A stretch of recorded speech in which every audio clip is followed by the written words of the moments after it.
Okay, here we are with Grandma on July 4th, 2012. We're going to ask Grandma a bunch of questions to help us remember our family background. Grandma, tell us again your parents' names. See, my mother's name is Mary Caroline Worth. Her maiden name was Zaludik. They came from Austria or Hungarian in through there.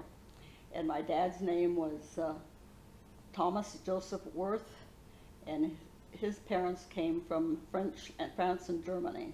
And my grandfather came over right after, before World War II, just after World War One. My grandpa was a soldier in the Kaiser's army, so they left. Oh, wow. Came out through Ellis Island. When did they, do you know when they came over? Or? I don't remember the date, no. Okay. But I thought no, I guess it wouldn't have been there, but I'll find out. And your mom's parents was Mary and Mathis? Mathis. No, my grandpa's, my dad's was Mathis. My dad's was Mathis, and Mary, was Mary, I don't know what her middle name, and Mathis. You should ask Ruthie these questions. Ruthie's got a memory like Randy. Randy remembers everything.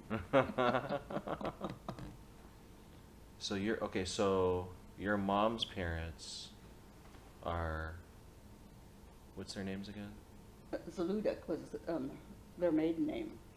Okay, what's your grandma and grandpa's names on your mom's side? Let's see, what was there? You'd think I'd remember that because I just went to the family reunion. I don't know. I can't You remember. remember? What about on your dad's side? Do you remember? Do you know? Well, my dad's mother was Mary also, Oh, okay. and my grandfather was Mathis. Oh, okay. On your dad's side. Uh-huh. Okay. And I don't remember on my mother's side, and I should really get all that down. But you may have those things. Why don't you look sometime and see? Yeah, look. Because it's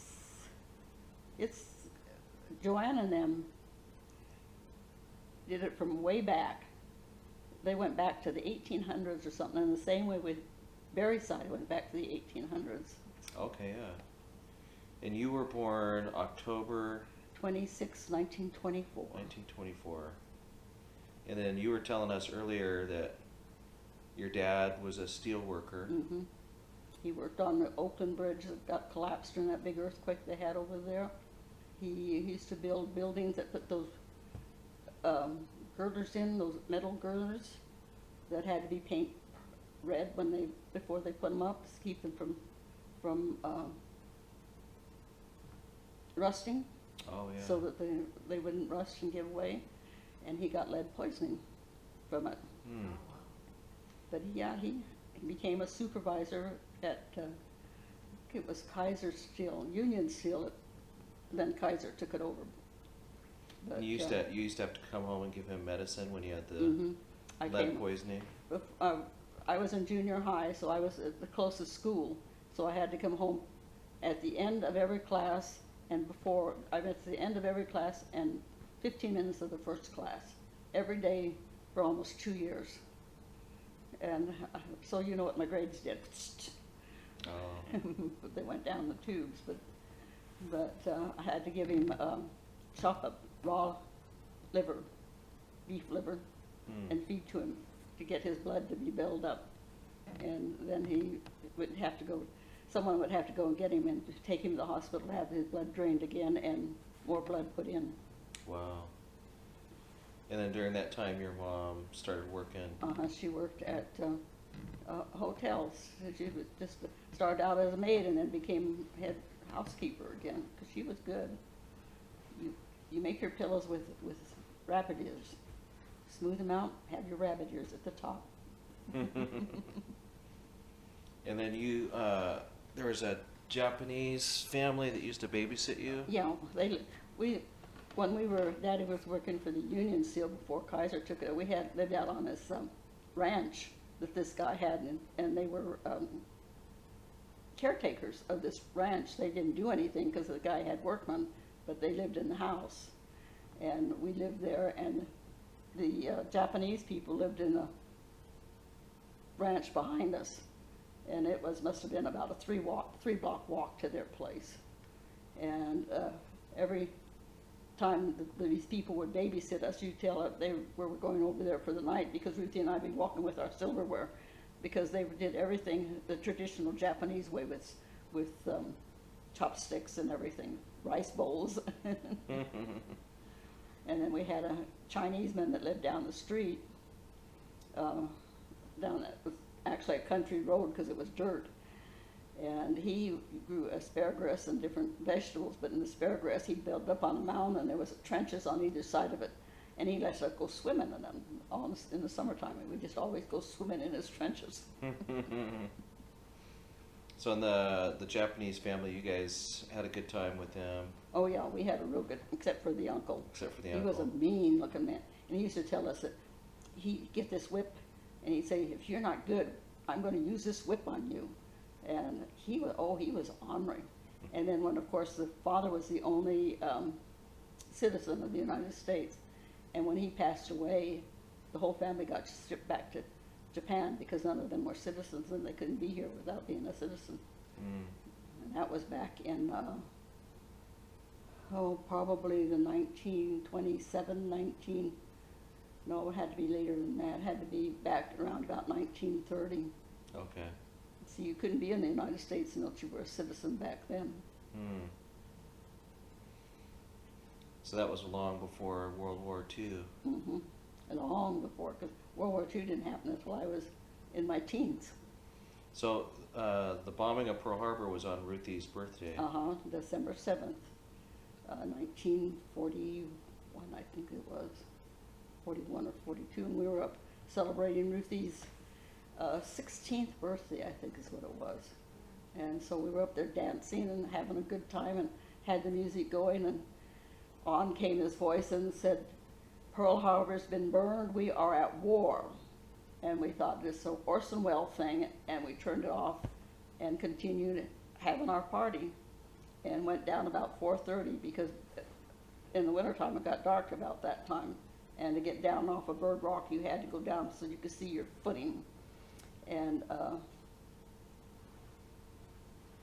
the whole place was wild. People were running here and screaming, and just cars were going every different direction. And you'd have thought they weren't using any common sense at all. So I went in the ice cream parlor, and the lady said, what are you kids doing here? Because we had been up to Bird Walk before, so they knew us in the ice cream parlor. She said, you should be at home. And said, what's wrong? What's all going on? She said, don't you know we're at war? And so I called home, and Mother said, what are you kids doing, and where are you? And you get yourselves home right now. And of course she used some little off language. Wow. And what? So everybody was pretty frightened when all that happened. Oh yes, yes. Oh yeah, it was bad, because they thought they were going to come over here, and of course they didn't. We were lucky enough to be able, but there was a submarine. Right. There was one off of Santa Barbara and one off of our coast down here. Hmm. And we had to have blackout curtains on our doors and windows. And at night when we turned our lights on, we had to lower the shades. And if you wanted to go out the door, you had to turn out the light and then go out the door. And if the people that were staying in the house, and they had to turn the lights back on, but you couldn't open your doors with it. And they had guards that neighborhood watchmen was what they were called. Hmm. They're called something else now, but they used to walk by, and if you had any light showing from your window, they'd knock on your door and say, you got light showing. Oh wow. Do you remember like the rations, or like Oh yeah, what was that like? and it was bad. You had to have food stamps, and of course, during the war, your dad was born during the war. Right. And when he was little, he had asthma real bad, and to be able to get him the kind of food that he had to go to the butcher, and he had to sneak it in for us so that Randy could have it. Mm. Because it was illegal for him to do it, but he got Oh, it for really? Randy. So he got it for him anyway to help him out. Uh-huh. Yeah, because we used to help him in other ways, and he helped us with Randy's food. Wow. Yeah, because I got married when your grandpa joined the Coast Guard, which the Navy took over. Right. And he was stationed up in Seattle, just along the coast there. And he was Oh. along the border of Canada and the United States. And he was supposed to be guarding. They gave him wooden guns to walk up and down. You're kidding. Yeah, How come they give him wooden guns? because they didn't have the supplies and they weren't needed on Canada. Oh. So they just gave him, so it looked like. So it looked like they were carrying Uh-huh. something. Oh my goodness. Yeah. Yeah. Can you tell the kids how you met Grandpa, or? Well, he tried to join the Air Force because he wanted to be a pilot, but he had been in an automobile accident and he had injured his eye, and he couldn't see real good out of the eye when he went for the tests, so he didn't qualify. So he went and joined the Coast Guard because he could get in right then. And he joined the Coast Guard, and before he got shipped up to Seattle, the Navy took over. So he was in the Coast Guard, but in the Navy. Hmm. So was he in the military when you met him, or when you first met him? Well, he wasn't where there was any actual fighting. No, like when you and Grandpa met, or where did you guys meet? Well, he was a blind date. Because of his eye, and he was depressed, and Marvin, and he was supposed to go to the movies, and Marvin told him that he'd get Lila to go to the movies with him, and they'd get somebody to go with him, and I was chosen, and I didn't like him. Didn't like him even a little bit. He was too conceited for me. So what changed your mind?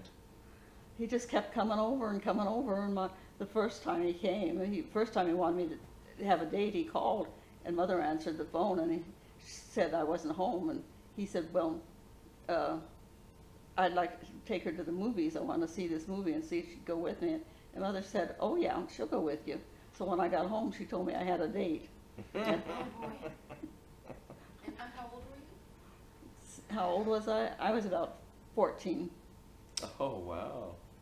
Well, during the war, you went out a lot earlier than you would, Oh okay. because I was 16, 17 when we actually got engaged, Oh okay. and married when I was 18, Married when you're 18. and had Randy when I was 19, turning 20. Wow. Because there's 3 months, 2 or 3 months that Randy's 19 years younger than me, and the other time he's 20 years, the rest of the year he's 20 years younger than me. And that's because I rode a streetcar and went bumping down, it was a bus, I rode to Sears, because Ruthie had bought some curtains and she didn't like them, so I was taking them back to exchange them for her, and got on the bus, and there wasn't a place for me to sit down, so I went in the very back to sit, and a bumpty bump, and me being pregnant and almost due. And I got home that night, and labor started, and 7 hours later, Randy was born. And I had everybody but your dad, but your grandpa there. He was, they were getting ready to ship out, and he said,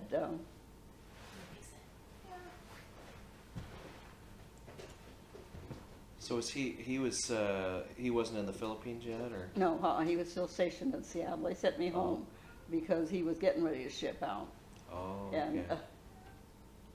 so when he was born, there was Marvin in the room with me, my mother in the room with me, my mother-in-law in the room with me, Minnie. Eddie was in the room with me. Everybody, but my husband was in the room with me when I was, Wow. and even my doctor wasn't there yet. The nurse was there, and she kept saying, "Oh, she's due. I wish the doctor could get here. That she's due."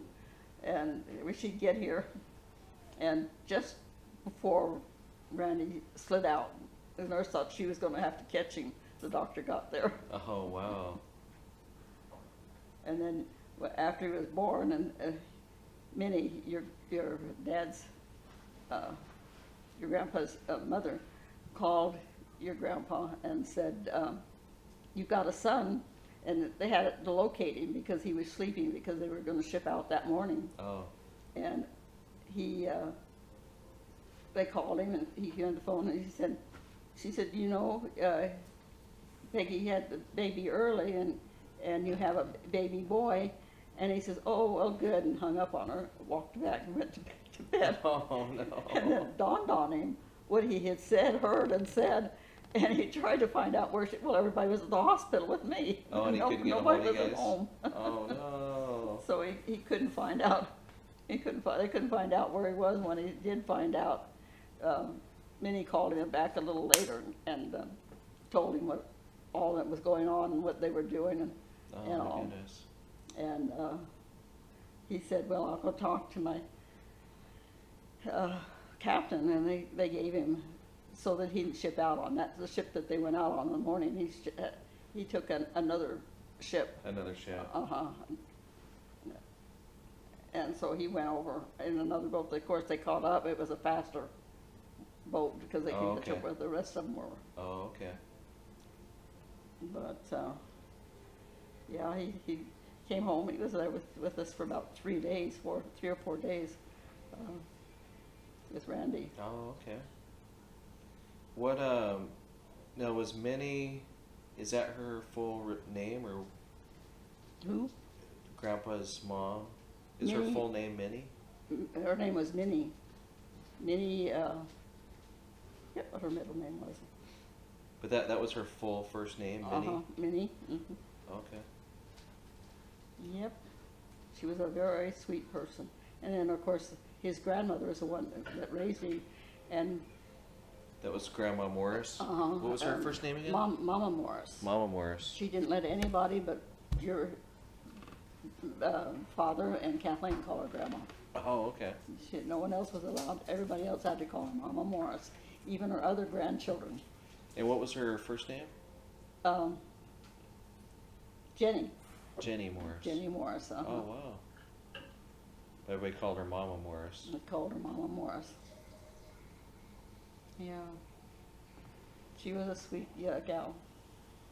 She was almost 100 when she passed away. You don't have any idea when she passed away, do you? Or? Oh, I should have, but no, I don't remember. I'm going to have to look those things up. It's Yeah. all in that thing that I had, Oh, okay. and that's what I was looking for the other day, to Okay. check on some of those things, and I couldn't find it. Okay. Wow. But yeah, she was trying to think when her birthday was. And then, She wouldn't do anything with her birthday. You'd say, let's celebrate. oh, really? She says, when that thing, there was a century plant out in the front yard of her yard, and she says, when that thing blooms, I'm dead. She said, so there's nothing for you to worry about. No birthdays. That's the thing that's taking care of me. Wow. And it Hey, did. what was all the things that she did the day that she She passed away? went out and fed her rabbits and fed her chickens and picked her eggs or whatever they call them, and sorted their eggs, and then she killed her chicken. Well, she did her garden work. She did her vegetables and things, and she went and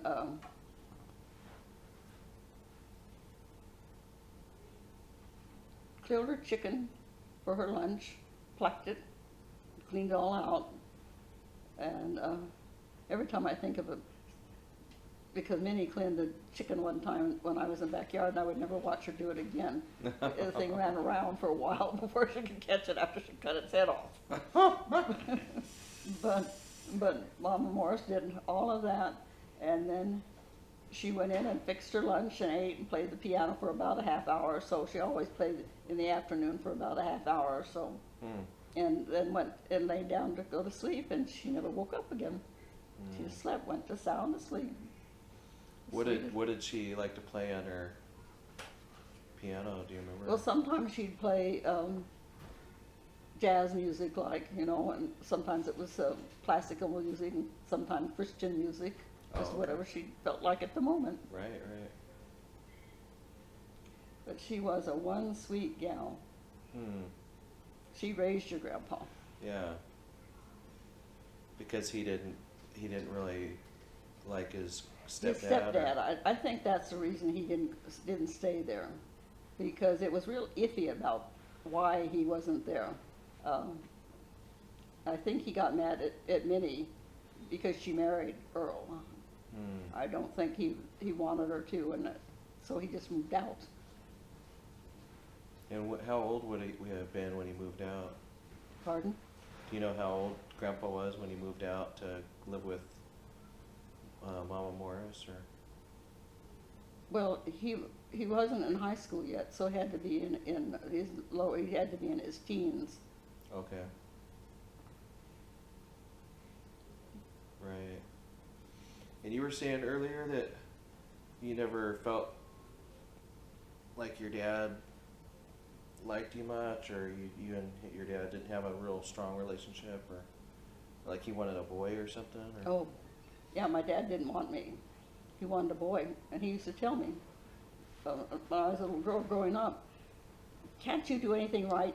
If you'd have been a boy like you were supposed to be, you wouldn't be doing those always wrong. You're always doing something wrong. Mm. And just kept telling me that I should have been a boy.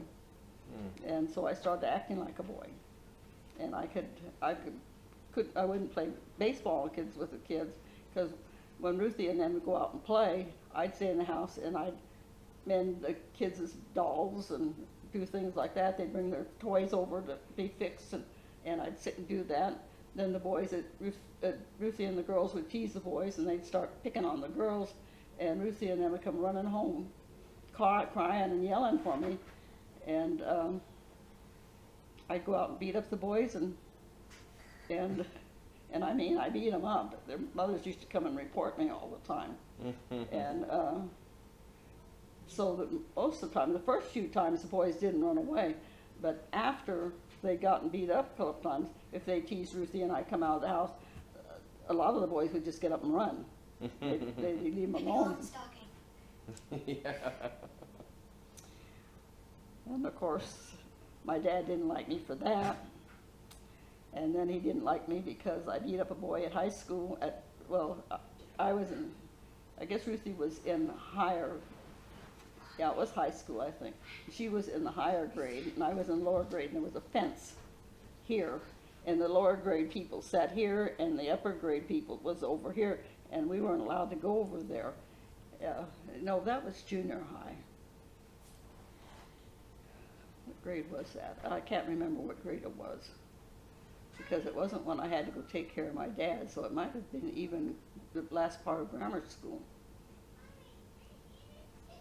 Yeah, because I went on to Bret Harte, so it had to be. She was at Bret Harte, and I had to go on to Edison, so that was grammar. It was junior high school.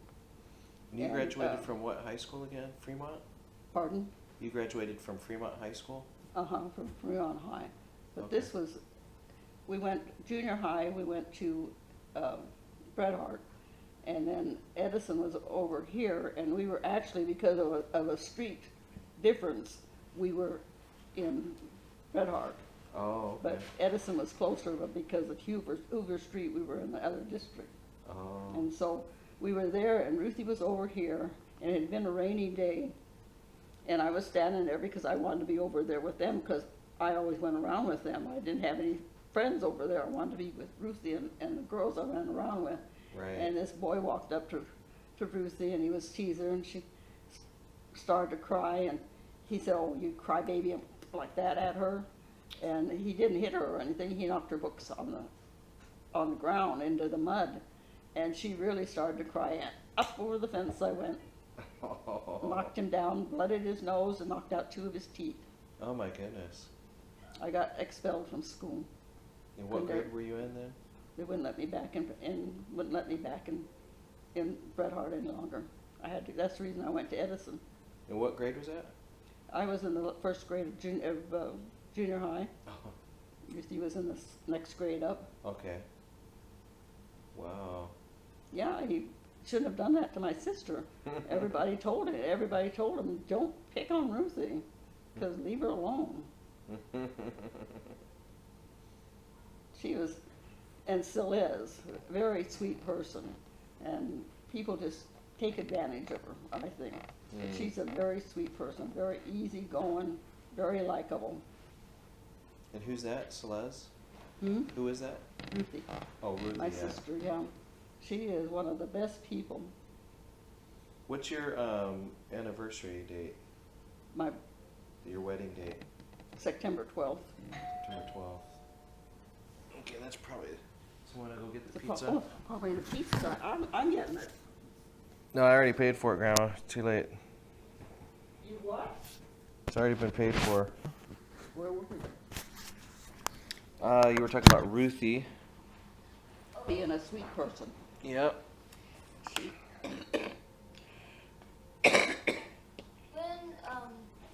When the bully knocked Ruthie's books, Here, keep talking.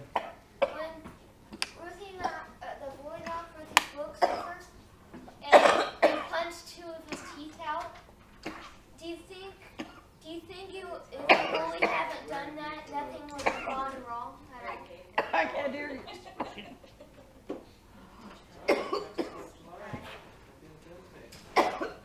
Was it hard? Just saw the man leave. Land it perfectly. You guys strangled me to come through the door. Got a cough? Did you choke on your spit? No, no more. How was the second? Good? How are you doing?